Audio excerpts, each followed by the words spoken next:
Chaz Davis wasn't much of an athlete as a child. That was until a middle school race revealed his raw talent. I came in first in my gym class, was able to break 5 minutes for the first time in 8th grade. And I think for me, that was just the point where I knew that running was probably going to be something I'd be good at. In high school, he won a divisional state championship and became one of the top runners in Massachusetts. Chaz continued to compete at the University of Hartford, but his life was altered forever during his freshman year. His vision started to change. The blurriness persisted. I ended up going to the hospital because it just was not going away.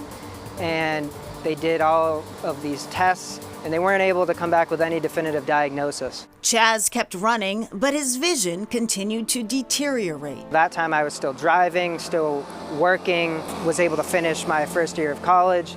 But then by the end of that summer, I was kind of left to the point of I have blurry vision in both of my eyes. In August of 2013, he received a diagnosis. Chaz was legally blind. It was neurological. It's called Leber's hereditary optic neuropathy. And it's a rare mitochondrial disease. It only affects about 100 people in the United States each year. Chaz gave up running and his life began to spiral out of control. Really started to turn to alcohol, turn to harder drugs, even painkillers, opiates. Support from family and friends helped turn his life around.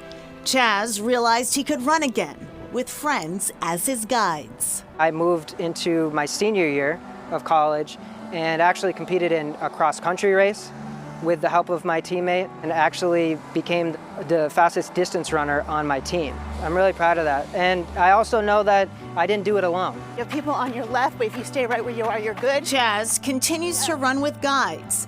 The runner-guide relationship, he says, requires a lot of trust. I feel free. I've always been a very independent person. That was very difficult in the beginning. But once I just decided to say to myself, you know what? These people are looking out for my best interest. They're not going to want anything bad to happen. Chaz represented the United States in the Paralympic Games and holds the American record of 2 hours, 31 minutes, and 48 seconds for the marathon. He's now training for the Boston Marathon as a contender in the inaugural para-athletics division. He hopes to empower others by meeting this challenge. What's your message for anyone facing adversity? Before losing my vision, I had a passion. That was running. And after losing my vision, I lost that passion. So finding that passion again was really what got me back on track. But I think whatever it is out there, if you are passionate about something in life, that can really help you through a lot of hard times.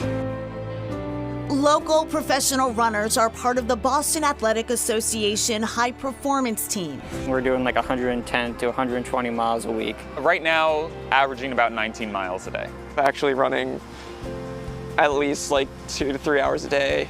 The team is made up of top American distance runners who compete nationally and internationally, including the 2021 Boston Marathon.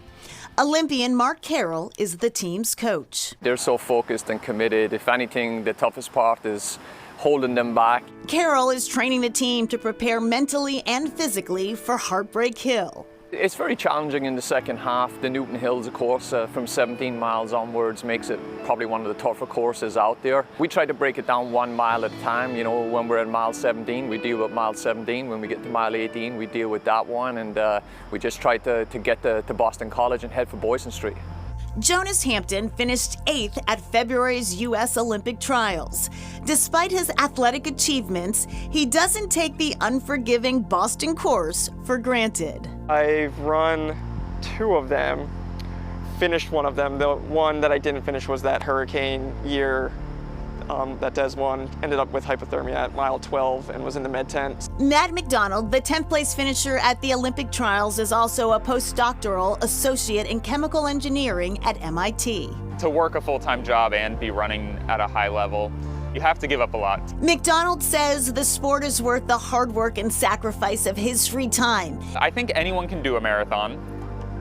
Whether or not you've trained hard enough, that's just going to affect how fast you finish. But even if you've just done you know, a handful of runs every week, you're going to make it to the finish line. You just have to be confident in that.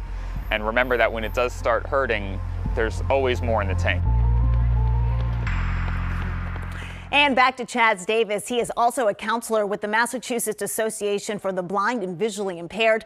A few days ago, the Boston City Council proclaimed October 6, 2021, Chaz Davis Day in the city of Boston. Congratulations. The council wanted to celebrate his achievements in track and field and his dedication to people experiencing loss of vision and blindness.